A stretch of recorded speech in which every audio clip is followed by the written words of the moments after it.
Salamat sa mapagpalayang pagmamahal. Welcome to our 365 daily devotion. Ako po si Alexander Gomez from batch 3. At ang topic po na tatalakayin natin ngayon ay the Trinity and Mission.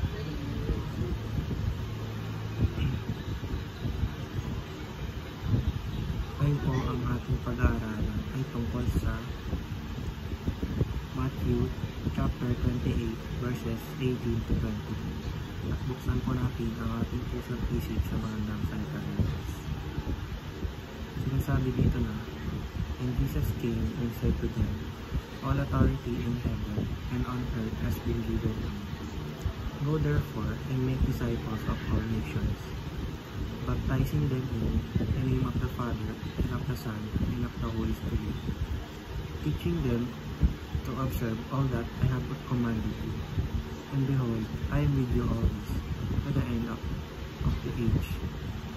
Or sa Tagalog, lumapit si Jesus at sinabi sa kanila, Ibinigay na sa akin ang lahat ng kapangyarihan sa langit at sa lupa.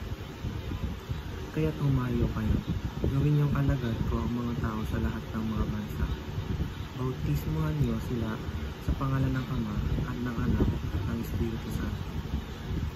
Turuan niyo silang sumunod sa lahat ng inuutos ko sa inyo. Tandaan niyo, ako'y laging kasama niyo hanggang sa katapusan ng panahon. Teaching number 1. God gave all authority to Jesus. Sinasabi dito na ang Diyos Ama ay binigay na kay Jesus ang authority sa ating lahat. Siya na ang may kapangyarihan sa langit at lupa.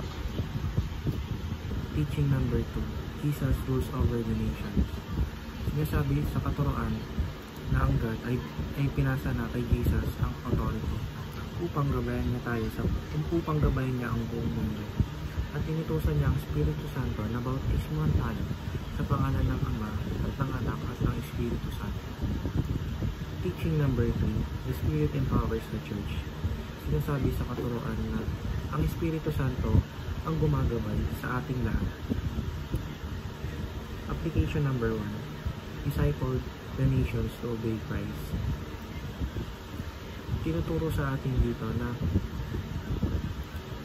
mag-akay tayo ng ibang tao o pamilya, kaibigan na para i-obey natin si Jesus Christ. Ipagkalat natin kung ano yung mga magandang nangyari sa atin at kung ano yung mga magandang ginawa niya sa atin. Application number 2. Baptize believers in the name of the Trinity.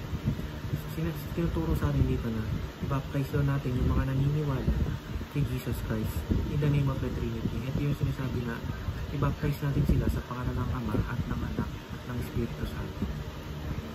Application number 3. Rely on the Spirit for empowerment. Tinuturo sa atin na rely. Ano ba ibig sabihin ng rely?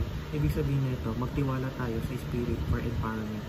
Magtiwala tayo sa Espiritu Santo na ito yung magpapalakas sa atin sa araw-araw. Yun lamang po ang aking devotions. Maraming salamat.